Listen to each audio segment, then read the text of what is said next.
Welcome to This Week in BJJ, the world's first and only live jiu-jitsu show. Brought to you by Defense Soap, defend what you have built, and Q5 Labs, stay alpha. And here's your host, Budo Jake.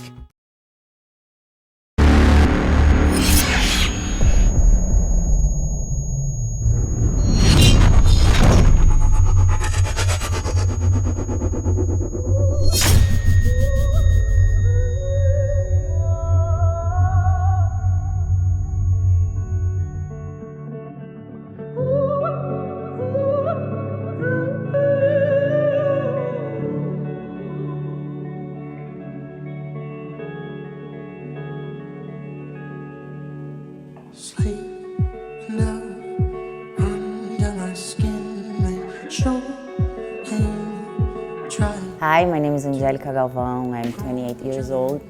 I represent Atos Jiu-Jitsu and I train at the headquarters of Atos in San Diego, California, under my husband and my mentor, Andre Galvao.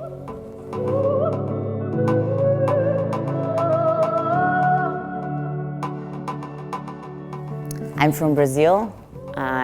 It's been 4 years that I moved to the US, and I recently got promoted at last Worlds 2014 to my black belt after I won the Worlds at brown belt.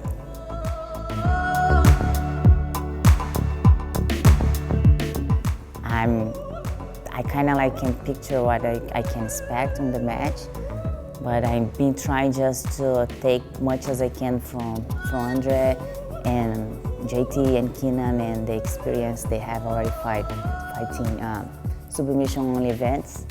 I'm getting well prepared. It's a big challenge. I want to be in a good shape, good conditioning, be sharp in submissions. That's what I want.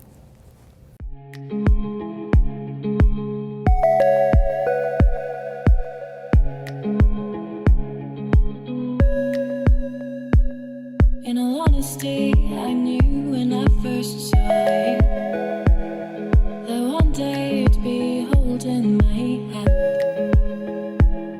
No twist of fate can separate you from me, no.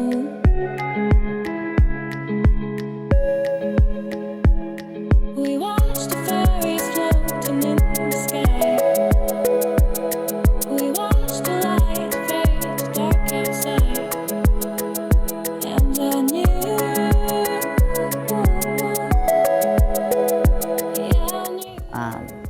I think whenever you train hard, and train here at Atos is so intense, it's so painful, not only on your body but mentally as well. You train to be the best, and that's what I want to be. For sure, my husband is my biggest inspiration.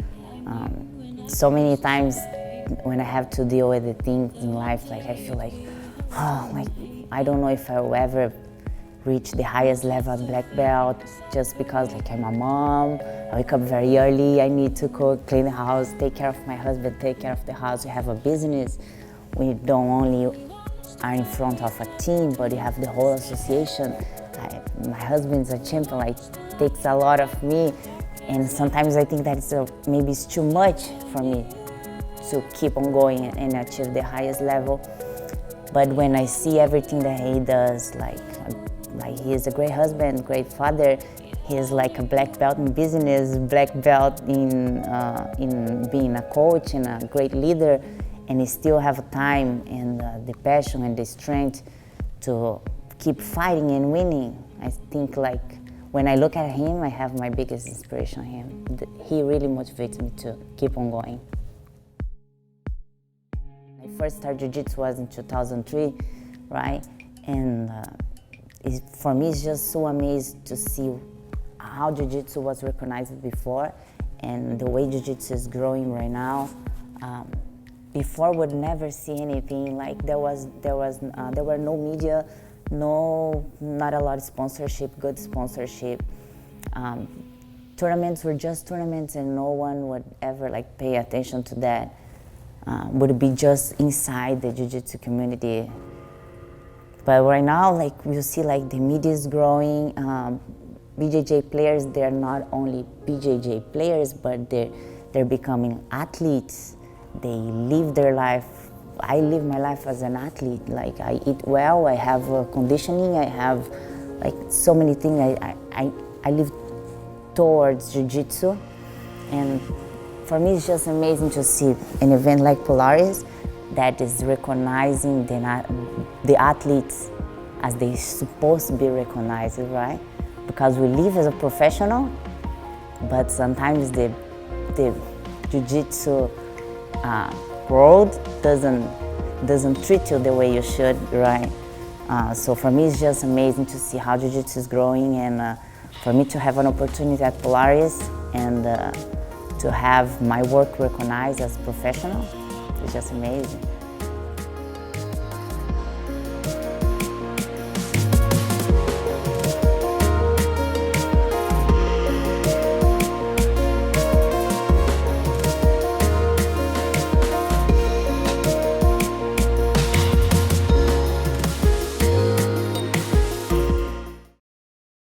Hey guys, welcome to a new episode of This Week in BJJ. On the last episode, I said it was the last episode of 2014, but I lied.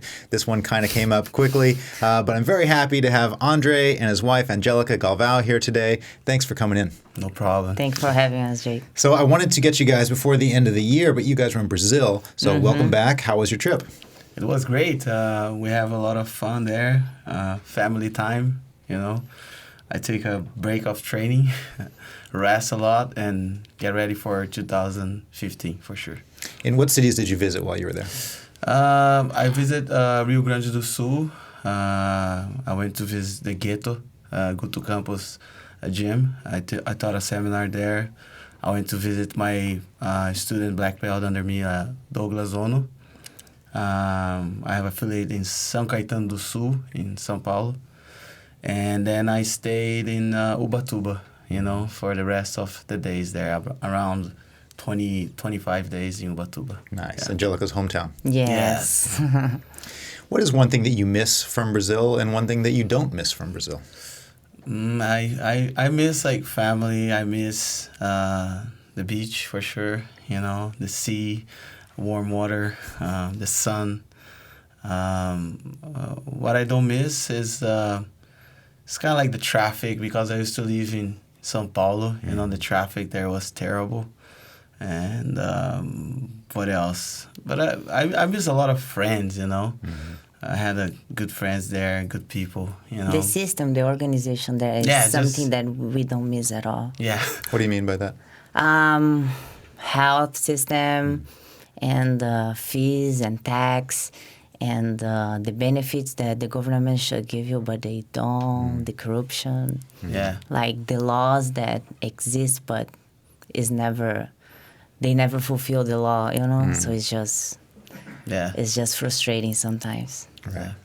Andre, you mentioned that you taught some seminars while you were in Brazil. Do you find any differences teaching in Brazil versus America? Any differences among the students or the general level of the students or anything like that?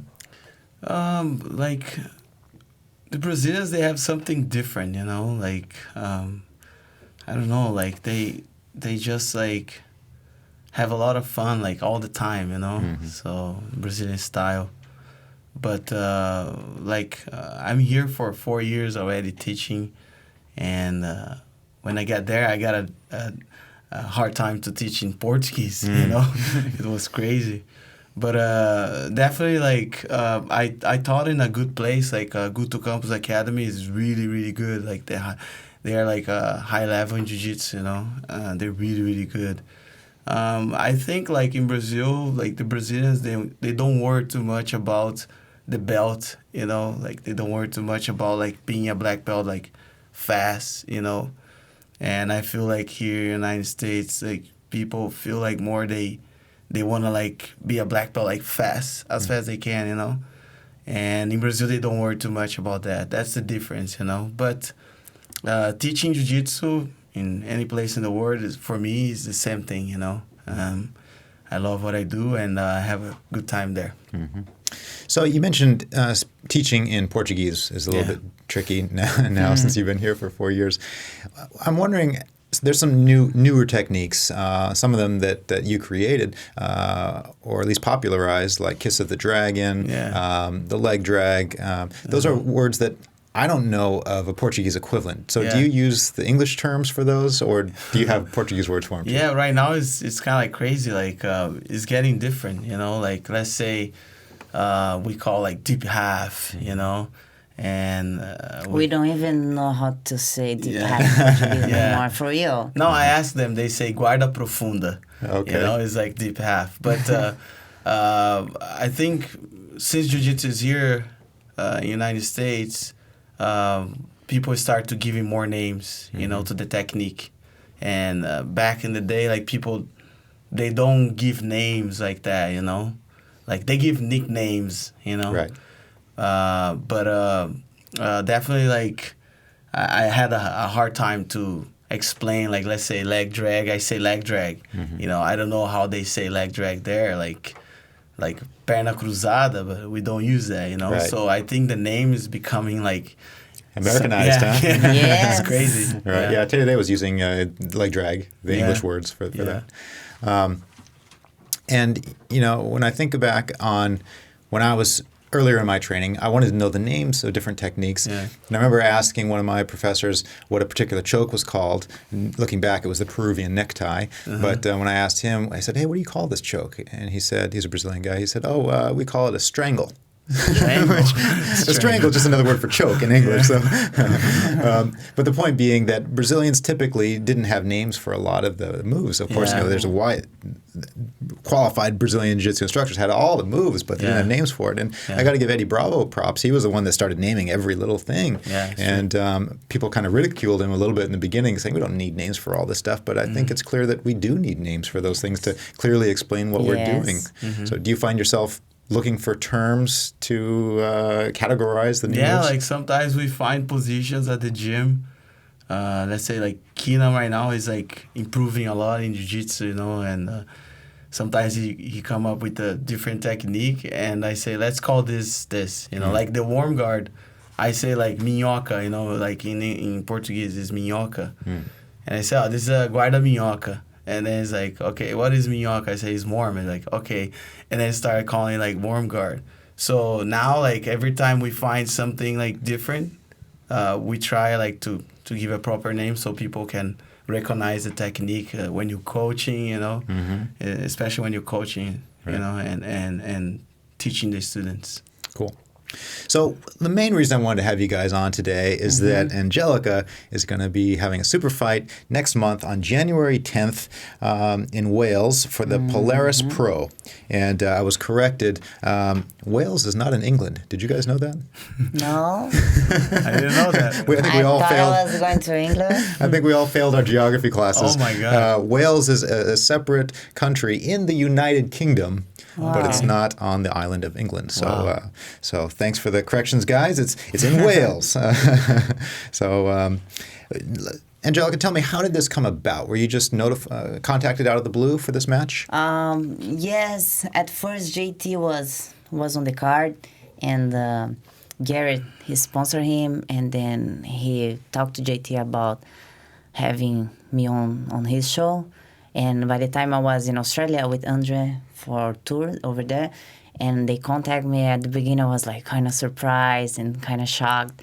You know, it's going to be my debut at black belt, and I will have like a big challenge on my hands. But at the same time, I feel very honored, you know, to have my work recognized, to be an event like that. They call it professional, so I feel great to be there. Yep. Professional jiu-jitsu events are getting a little more numerous, but women's matches are not always included on that. So it's very nice to see it in this one. Have you ever fought Michelle Nicolini? We fought in 2012 at World Pro in Abu Dhabi. Back there I was purple belt. She was a black belt. She tapped me around like 3 minutes and a half in a foot lock. Of course, like purple belts, they don't know how to defend. But now I'm black belt. I understand her favoritism on this match. But I also understand that every champion once was a challenger. And when I met her, she was a challenger. I remember 2004, I met her. And then she was about to get her black belt. And then all she wanted was to defeat Kira and Leticia. She said, like, can't wait until I need to beat them so people can see me, so people can recognize my work. So it's just part of the progress, you know. I know it's a big challenge, but I'm happy to be there. I'm going to fight to win. Let's see what happens. Andre, are you going to go to support her? Right now, like, I'm working on my visa, you know, to be there. And I'm not so sure if I'll be there, you know, but I would love to be there for sure. Yeah. How do you feel when you watch your wife compete? Do you get more nervous than if you're competing yourself? Yes, of course. My heart, like, goes like 200 per minute. It's crazy, you know, like, I got so nervous. And in the last couple tournaments, I start to avoid to coach her because I got really, really nervous. I always ask Guilherme to help her, and Guilherme always coach Angelica, like, and I'm just like a couple meters away, you know, behind the scene and telling Guilherme what he should say to her, you know. But it's definitely like really, really tough for me to coach her. Yes, he get nervous, and because I know him very well, by the tone of his voice, I can tell he's nervous, and that makes me even more nervous. Right. So sometimes it's better. But after every match, when I come to him, like, I can see his forehead is all sweating, like he was fighting. Yeah. And then I can tell he was nervous. Yeah, I can relate. So the Polaris Pro, it's going to be on January 10th. Yes. And there's been one change. As you mentioned, JT was going to be competing, but he's not anymore. He was going to face Victor Estima. That match is now canceled. Yes. It's replaced with a very exciting Gary Tonin versus Marcin Held. And if you don't know Marcin, he is a current Bellator tournament champion. So that is going to be an interesting matchup. And the thing I like about that match is it's one that you wouldn't normally see at, say, an IBJJF event, since Marcin is an MMA guy. And Gary is one of the most exciting guys to watch. It is. Some of the other matches on the card, and feel free to comment if you have any thoughts on these. Mike Fowler versus Eduardo Telus. I know you know both of them very well. Yeah, I do. There's a bit of a size difference there, though, isn't there? It Yes. is. Like, Mike is, in the last couple tournaments, he was competing as a featherweight. Right. And I don't know how much he's weighing right now, maybe like 70 something. He does look bigger than featherweight, maybe like light to middle. But Telus lost a lot of weight too. You Okay. know, like But he's taller too, and he's tall. his reach is bigger. It's gonna be a good fight. Yeah. You know? I like seeing Telus in a little bit longer match because his matches often end with no round decision. Yeah. Then we have AJ Agazarm versus Ali Geddes. That'll be a good match, although they've fought, I think, 3 times, and AJ's beat him every time. So I hope Ali's studying and getting ready for that one. Cool. Kit Dale versus Victor Silverio. Is Kit training with you? No. I know he's leaving United States right now, but I think he's training somewhere in Hollywood. I think something like that. I don't know. I'm not sure. And Victor's a tough guy, so that'll be an interesting Yes, match. he has a lot of heart. Yes. He fights hard all the time. Yeah. We have Michelle Nicolini versus Angelica Galvao. That's going to be a super exciting match. Both competitors are so much fun to watch. I don't think this is going to be a stalling match for sure. Max Campos versus Darragh O'Connell. That'll be a good one. And Keenan Cornelius versus Abraham Marte. Abraham's a big guy. He is. He's huge. And I don't recall, and I know they fought once or twice before. Yeah. I don't think any of those matches ended in a submission. So it'll be nice to see a little longer match, unless. Yeah. I think like Keenan told me like he's really heavy. Yeah. You know? I don't remember if Keenan submit him when he won. Right.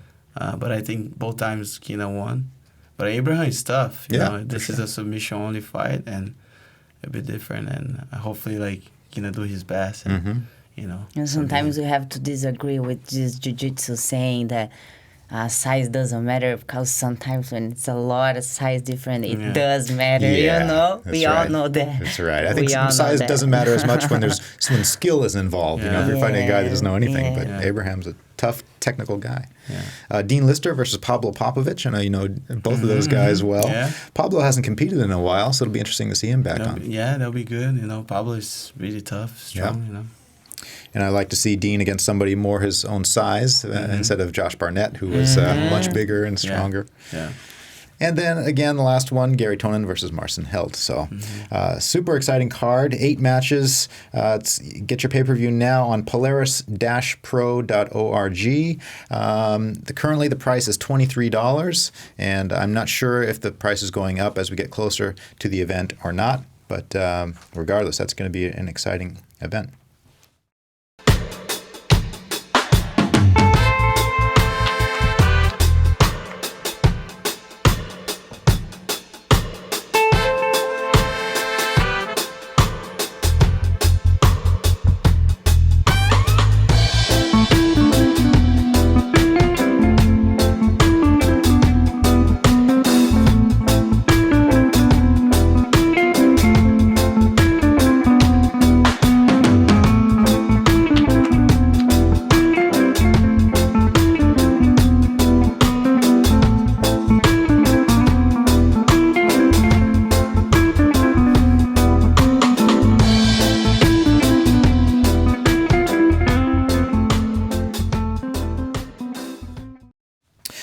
So, Andre, you have won the Worlds at every belt level, blue, purple, brown, and black.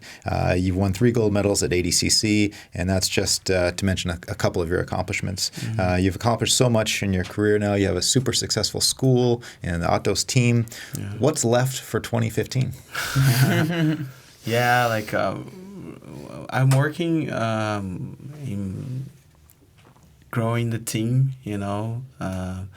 And of course, like we want to be the world champions this year. You know, I work hard for that. Like last year, we lost the Worlds by 2 points. You know, we won. We beat the Alliance by 2 points in the Pan Ams, and at the Worlds, we lost in the last moment. You know, by 2 points for Alliance. But I work hard for that. You know, because this is one of the accomplishments I would like to have on my career, not just as an athlete, but as a coach, you know, as a leader of a team.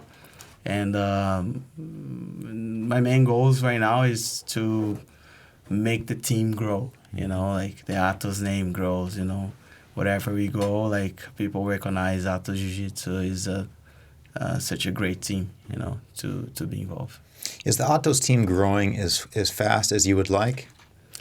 It is like sometimes we need to step on the brake, you know, because like we have a lot of people they wants to join us, but we like very picky, you know, and but it's flowing really well, and we are really happy for what is happening with the team today. So say there's some guy that contacts you and he doesn't know you, but he wants to be part of the team. What is something that would make you think there's no way I'm going to let this guy on the team? Yeah, like I have a guy working for us. His name is Ting Sled. He's like, he works with the relatives, you know, and he always make a research about the instructor and see like if the guy have some criminal report or something like that. So I think this is the main thing, you know, like the reputation of the image, you know. We kind of like deny a couple guys like because they have this type of report, you know, in their records, and we just like say sorry, you know, because that's the main thing, you know. I wanna.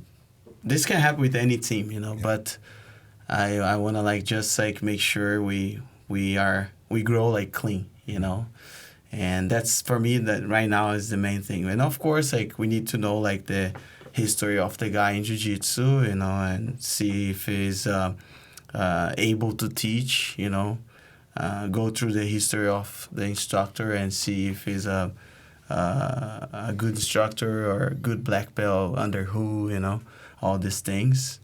But we're trying to grow our own black belts right now and spread them to teach, you know, and send them to teach. Right now our team is young. Most of our black belts, they still competing, you know, so sometimes it's hard for me to take them out of the headquarters and send them like to teach in Germany or whatever, you know, because we have opportunities like that.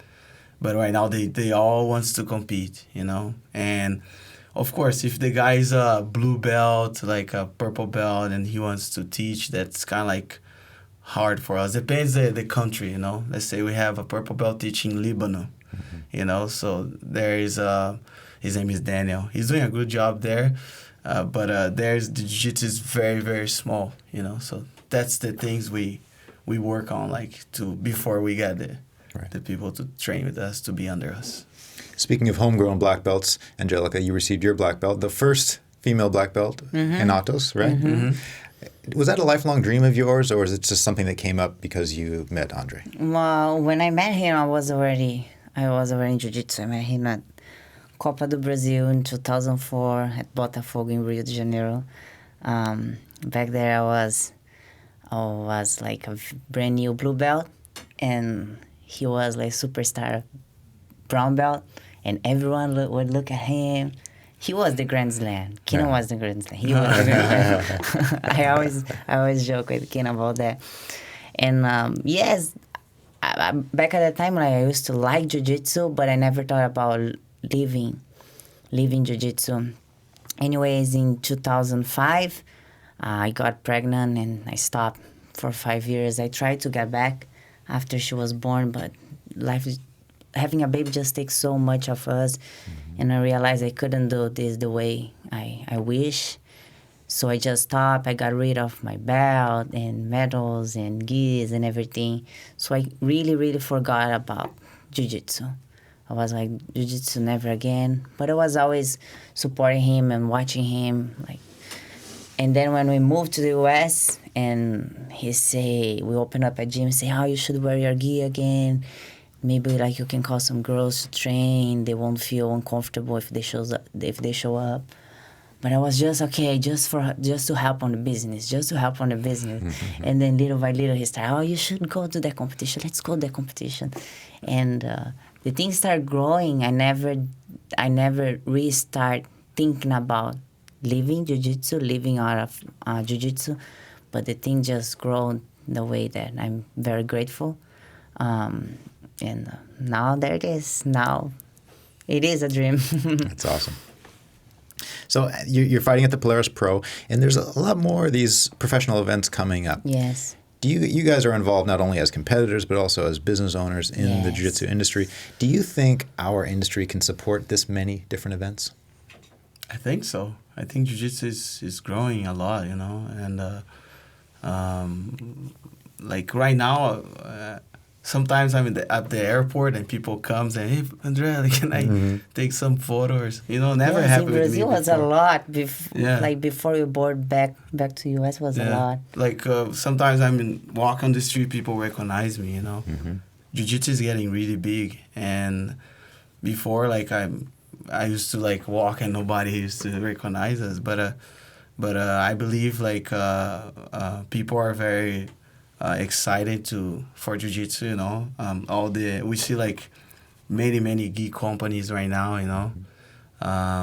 All these events like such as Metamoris and Polaris, like all these events, all the super fight, ADCC, you know, is a big, huge step for us. The World Pro, you know, and I believe like the jiu-jitsu industry for sure will.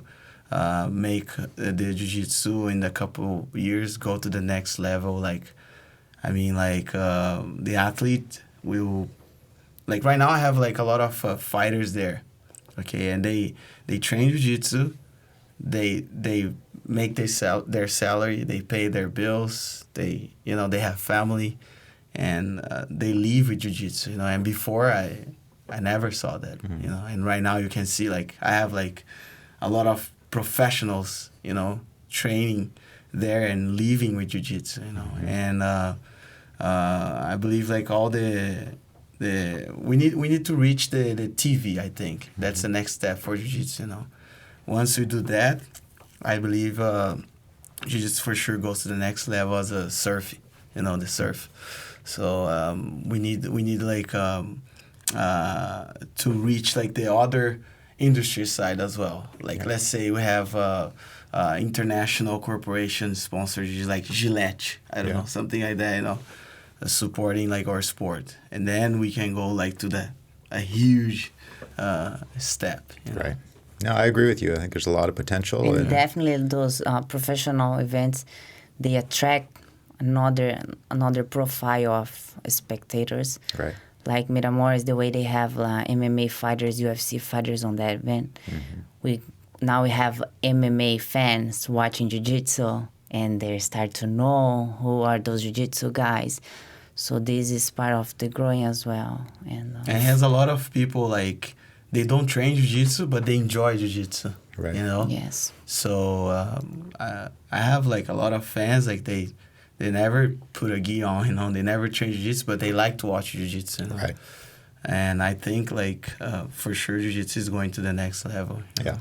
It's like with the big tournaments like the Pans and the Worlds, I love watching it because you see over 5 days so many great fights. But to the casual fan, it's a lot to watch, and it's hard to keep track. You know, but these super fight type of events, it's just 6 or 8 fights in one evening. It's a lot more digestible. Yes, it is. When I think back of recent super fights that I really enjoyed, one that was just so different was your match with Huron Gracie. If he wanted to rematch you, would you accept that match? No. Why not? Because I already gave one opportunity to him, and I believe, like, I helped him more than he helped me, with that match. I learned a lot with that. It was a great experience for me.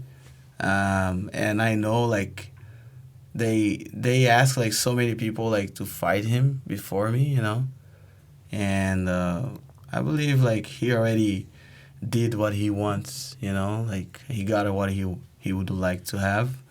And for me, like, I want to fight against the champions, I want to fight against those who, like, win tournaments, like, big names, like, such as... let's say, like, I fought, like, Chalsoni. He's a fighter, has a history on that. Like, I fought, like, Toquinho Palhares, I fought... Amazing match that was. Like, Braulio Bochecha, Bernardo, all these guys, Rodolfo. So, for me, that's the most important thing, And it's kind of like... It was good to fight against him, It was nice.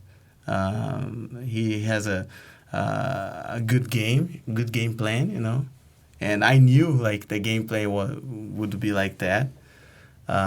But it's just like a learning, You mentioned that you learned a lot in that match. Yeah. What exactly did you learn?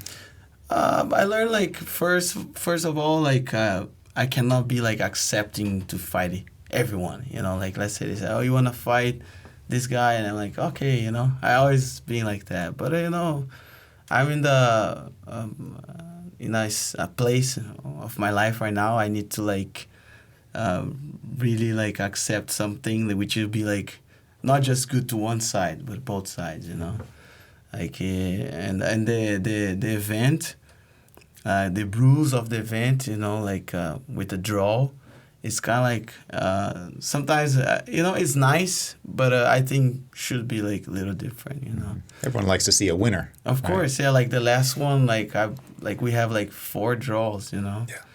And we saw, like, a lot of exciting fights. It was nice, but I believe, like, in a fight, we need to have a winner.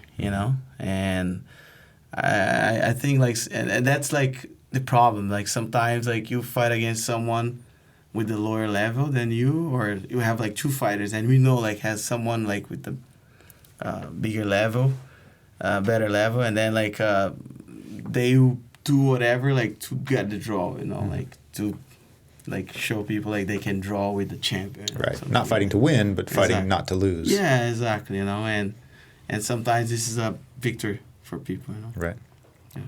Yeah. Something that's interesting about jiu-jitsu when you're the instructor is that usually the instructor rolls with students in class. When you look at other martial arts, maybe the head guy just sits there and watches other people train. But in jiu-jitsu, you put it on the line, and you have a lot of killers in your academy. Do you think there'll become a day where you have to, like, sit back and say, whoa, I'm not going to roll with these young monsters anymore, or you pick and choose? No, like, I always train with them. Like, I enjoy a lot, and jiu-jitsu is an art you can do, like, forever, Of course, like, they're not gonna come to kill me, like, when I start to get, like, older, they'll be more like respectful. You know, they're already like that. You know, sometimes I'm tired, and then like you can feel. You know, you can tell like people are like just like respecting you, and I'm like, come on, man, let's train, let's do it. Like, come on, I know you can do better than that. They're like, no, professor, I'm doing my best. I'm like, no, you're not. You know, I'm already feeling that, but I'm still competing, you know, and I believe like I have a couple more years like to do that. And after that, of course, like I'm not gonna be like training every single day, like twice, 3 times a day, but at least like I'll be training like 2-3 times a week, you know, like rolling with my students and see, you know, and with the technique you can control, you know. So I want to take a step back and ask you a very basic question about the name of the art that we practice. It's Jiu-Jitsu, and it's translated in English as the gentle art. Yeah. And oftentimes after training, I don't feel that it was very gentle. You know? Guys can go hard, you know, slam you to the ground, you know, things. What does the gentle art mean to you? Do you think that's a good translation? I think so. Yeah, like because of course, like if you have a time, you know, of fighting, like let's say we have 10 minutes to win, you know, and that's why the athletes, they get in shape, they do everything like thinking about that term of time they have to win, you know.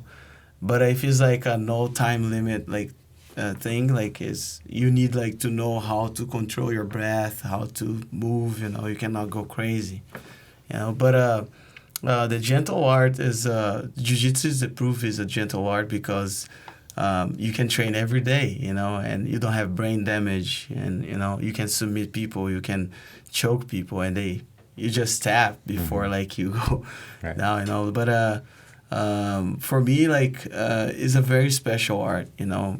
When you do Jiu-Jitsu, let's say, have you tried to do Jiu-Jitsu with your eyes closed? You know, like you feel like, you know, it's something like so amazing. You can like just Jiu-Jitsu is not about like seeing, but it's about feeling, you know. That's why you need to hug each other, you know. People from the outside, they watch the fight and they're like, what happened? You know, they like just scrambling and hugging each other. I don't know, I don't understand what happened, you know. But once you know what's going on, you can tell, like, you can see a beautiful technique, a beautiful thing happening, you know. And of course, like if you are an athlete, if you do this as your lifestyle, you're going to have soreness, you're going to feel like pain, you know, because it's the price to be a champion, you know. Right. But you can do Jiu-Jitsu every single day, like just doing Jiu-Jitsu 1 hour a day, 1 hour and a half, and be great, you know. And train with the best guys in the world, too, you know. That's very Why true. not? That's very true. A couple of last questions for you guys.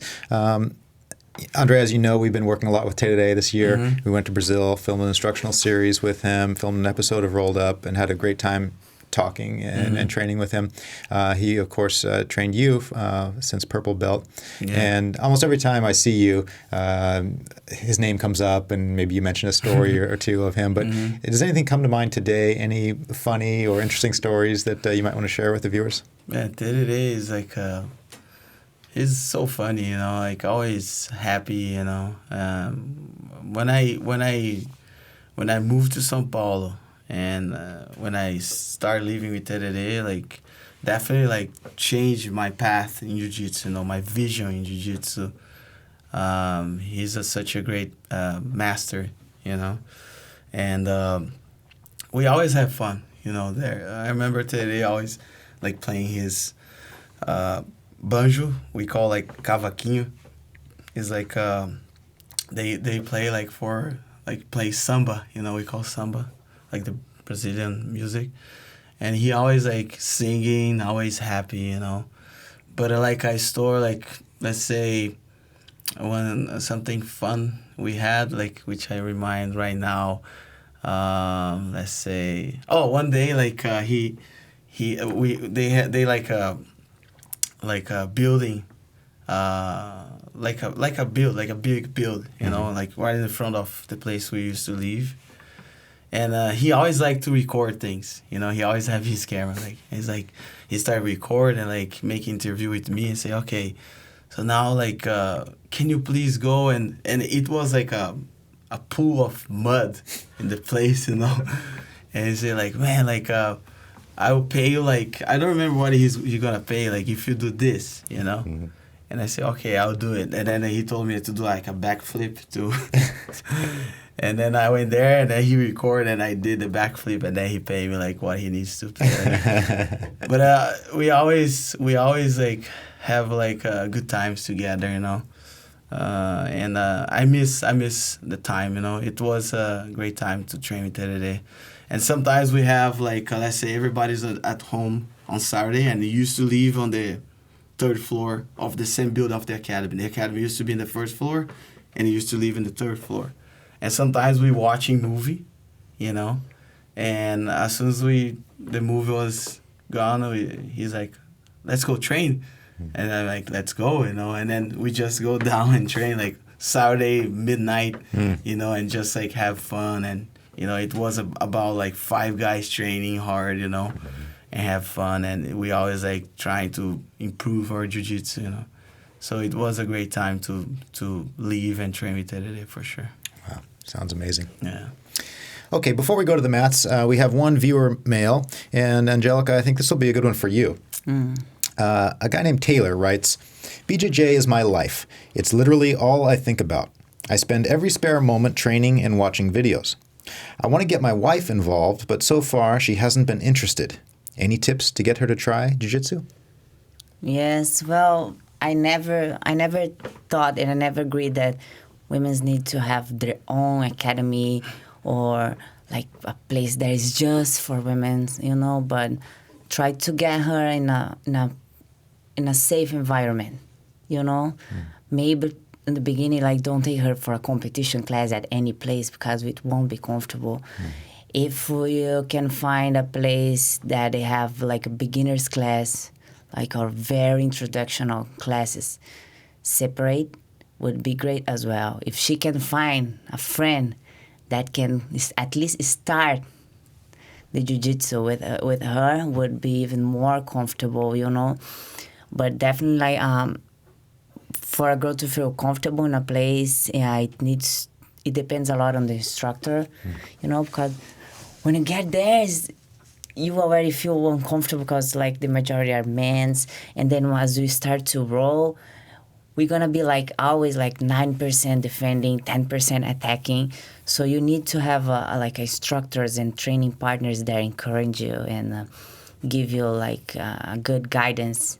Otherwise, you won't feel comfortable. So just try to have someone join with her at the same time. Maybe she'll feel better. Maybe do some like private classes before step in a group class would be also a good idea. I think that's great advice. Yes. Thank you, Taylor, for the question. And if you at home have any questions that you want potentially featured on the show, just email twibjj@BudoVideos.com. So before we go to the mats, any last things you guys want to say? Yes, I would like to for sure like thank my sponsors, you know. Of course, first thank you like for the invitation. And I'm really excited to see my wife fighting as a black belt. But I would like to say thank you for King's Kimonos, Muscle Farm, and Fighters Market, you know, for the support. You know, they give him great support for me. And like you guys will see me like fighting next year against Cyborg, the ADCC Super Fight. Cyborg is a mutante, you know, like a big guy, you know. I gotta be ready for that, and I know like he's training hard for that, and it's gonna be like a great fight in Brazil. And Super fight at ADCC in Manaus. Fight, yeah, in Manaus, Brazil, and I think I don't fight in Brazil since I got here, you know, for like 5 years. So it'd be like really nice to feel the environment again, you know. And now I give the words to my wife. Thank you, Jake. Thank you for having us. You know, thank you for the opportunity. And I want to thank everyone at Atos that been helped me and give me like a good support for this upcoming match. Thank War Tribe for the amazing support they give me. It's a brand new brand, but it's giving me like the support that I can truly say that I can maintain my BJJ lifestyle, and I'm really excited for the year coming up. for the new challenge, you know. I think challenges are just to make us grow no matter what happens. So I'm looking for being more mature this year and achieve good new goals. Yeah, that's it. All right. Thank you. Cool. So one last time, polaris-pro.org is the website to watch Angelica face Michelle Nicolini in 7 other great matches. That being said, let's go to the mats, guys. All right, Yes. Let's do it. But I like to close the space the best they guard, especially like against like someone flexible, you know. I like to grab the collar, right? And then grab like the foot right here. So I'm gonna step on the floor and bring him over me. So as I have the half X right here, I have the other hook right here to avoid him to get out.